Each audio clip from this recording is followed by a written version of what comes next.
வருகை தந்திருக்கும் அன்பும் பண்பும் நிறைந்த பத்திரிகை மற்றும் ஊடக நண்பர்கள் மற்றும் இந்த படத்தின் இயக்குனர் டைரக்டர் திரு துரை செந்தில்குமார் அவர்கள் மற்றும் இந்த படத்தின் இசை அமைப்பாளர் திரு ஜிப்ரான் அவர்கள், என்றும் என்னோடு நட்போடு இருந்து வரும் வியாபாரிகள் சங்க தலைவர் திரு விக்ரமராஜா அவர்களே, இந்த படத்தில் பணியாற்ற அத்தனை டெக்னீஷியன்களுக்கும் மற்றும் என் மேலே மிகுந்த அன்பும் மிகுந்த ஒரு எதிர்பார்ப்பும் ஒரு அதீத நம்பிக்கையோடு இருக்கும் என்னுடைய ரசிக பெருமக்களும் இந்த நேரத்தில் அனைவருக்கும் என் பணிவான அன்பான வணக்கத்தை தெரிவித்துக் கொள்கிறேன். லீடர் இந்த படத்தோட டைட்டில் பார்த்ததும் எல்லாருக்கும் என்ன தோணுனா, இது ஒரு அரசியல் சார்ந்த படமா இல்லை இது ஒரு எந்த மாதிரி படம்னு ஒரு ஃபஸ்ட்டு ஒரு கொஸ்டின் வரும். இது இந்த படத்தில் ஒரு அரசியல் சார்ந்த காட்சிகளோ இல்லை அரசியல் சார்ந்த ஒரு வசனங்களோ ஒரு துளி கூட இதில் கிடையாது. இது முழுக்க முழுக்க ஒரு கமர்ஷியல் என்டர்டைன்மெண்ட் ஃபிலிம். இப்போ இந்த கிளிம்ஸ் பார்த்துருப்பீங்க, இதுதான் இதில் ஒரு சின்ன ஒரு துளி, அதாவது ஒரு சோனா பாத்துக்கு ஒரு சின்ன ஒரு துளி. இது மாதிரி இந்த படத்தையுடைய எசன்ஸ் இதுதான். இதே போல் தான் இந்த படம் கம்ப்ளீட்டாக ட்ராவல் ஆகும். இந்த படத்துடைய ஸ்டோரி பார்த்தீங்கன்னா, ஒரு சாதாரண ஒரு இன்னசென்டான ஒரு அப்பா பிள்ளை, அவங்க ஒரு சந்தோஷமான வாழ்க்கையை வாழ்ந்துட்டு இருக்காங்க. திடீர்னு அவங்க வாழ்வியில் பார்த்தீங்கன்னா திடீர்னு ஒரு மிகப்பெரிய ஒரு கேங்ஸ்டர் அதில் இன்டர்ஃபியர் ஆகிறாங்க. அதுக்கப்புறம் நடக்கிற விஷயங்களை தான் நம்ம டைரக்டர் துரை செந்தில்குமார் அவ்வளோ அற்புதமாக இதில் திரைக்கதை அமைத்து இன்றைய தலைமுறைகளுக்கு பிடித்த மாதிரியான ஒரு திரைக்கதை அமைக்கணும். அதுதான் முக்கியம். இன்றைக்கி கதைகள் அதே தான் இருக்கும், இல்லை இயக்கங்கள் அதே தான் இருக்கும். இந்த திரைக்கதை அமைக்கிறது தான் இன்றைக்கி ஒரு சவாலான விஷயம். இன்றைய ரசிகர்களுக்கு திரைக்கதையை பிடிக்கிற மாதிரி அவ்வளோ துல்லியமாக, அதாவது படம் ஆரம்பம் முதல் கடைசி வரை ஒவ்வொரு இன்ச் பை இன்ச்சு, ஒவ்வொரு ஃப்ரேம் பை ஃப்ரேம் நம்ம துரை செந்தில்குமார் அவர்கள் டைரக்டர் அவ்வளோ அழகாக செதுக்கியிருக்காங்க.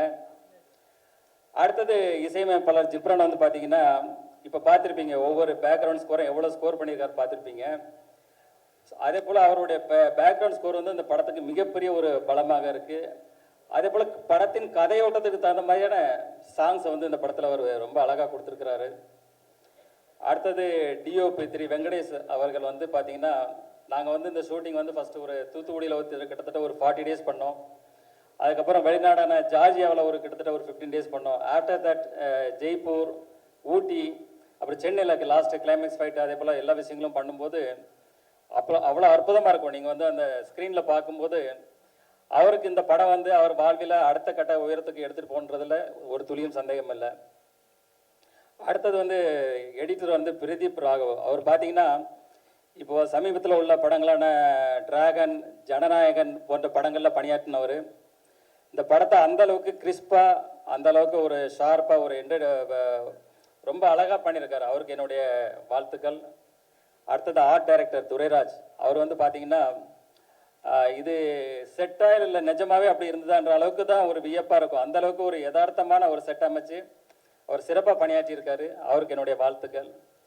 இதில் அடுத்த ரொம்ப இன்ட்ரெஸ்டிங்கான ஒரு பர்சன் யாருன்னு பார்த்தீங்கன்னா, எங்கள் செட்லேயே மகேஷ் மேத்யூ ஸ்டன் மாஸ்டர்.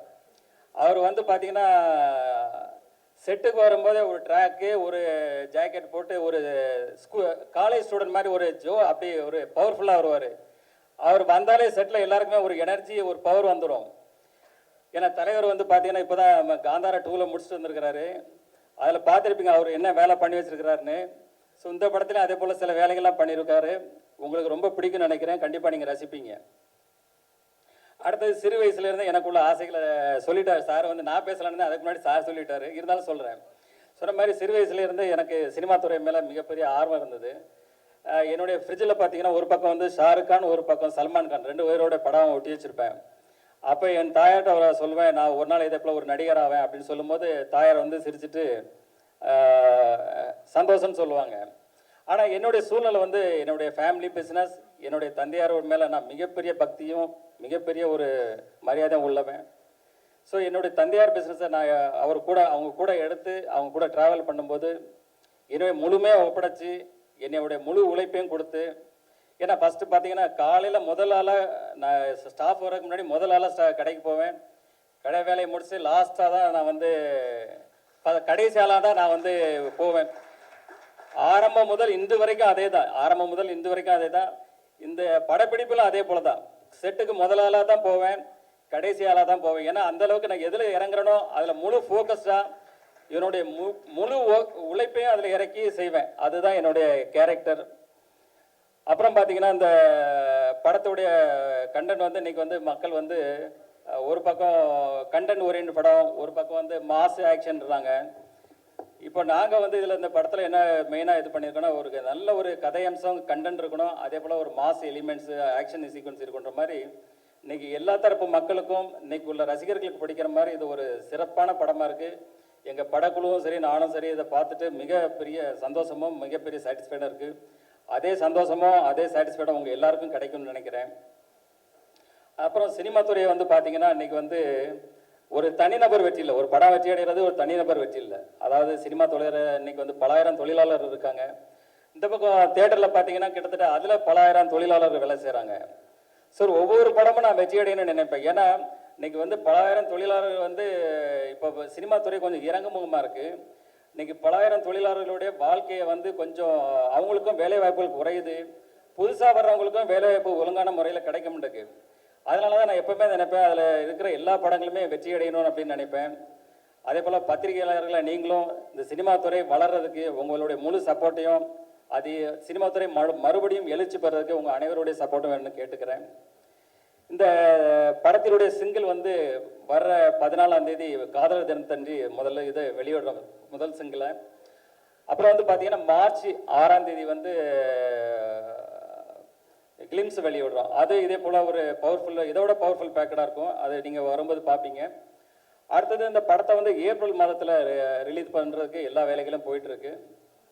அதுக்கு முன்னாடி ஒரு 10-12 நாளைக்கு முன்னாடி நாங்கள் வந்து ஆடியோ ஃபங்க்ஷன் வந்து ரொம்ப கிராண்டாக பண்ணணும். அதுக்கான வேலைகளும் போயிட்டுருக்கு. அந்த நேரத்தில் ப்ரெஸ் உங்கள் முன்னாடி தான் எல்லா இதுவும் நடத்துவோம். உங்கள் எல்லாருக்கும் இப்போவே உங்களுக்கு இன்விடேஷன் பண்ணிடுறேன். எல்லாரும் கலந்து கொண்டு இந்த விழாவை சிறப்பாக செய்யணும்னு இப்போவே வேண்டி கேட்டுக்கிறேன். அதே போல் இந்த ஆடியோ ஃபங்க்ஷன் விழாவில் ரசிகர்களாகட்டும், அதில் நடித்து அதில் ஒர்க் பண்ண எல்லா டெக்னீஷியன்ஸ், அதே போல் ஆல் ஆர்டிஸ்ட் எல்லாருமே அதில் கலந்துக்கிடுவாங்க. அதுக்கப்புறம் தொடர்ந்து படத்துக்கான ப்ரொமோஷன் உங்கள் மீடியா உங்கள் கூட தான் இணைந்து செயல்பட போகிறோம். நீங்கள் எல்லாம் தொடர்ந்து எங்களுக்கு ஆதரவு தரணும். மீண்டும் ஒரு முறை உங்கள் எல்லாருக்கும் நன்றியும் வணக்கங்களையும் கூறிக்கொண்டு உங்களிருந்து விடைபெறுகிறேன். நன்றி, வணக்கம்.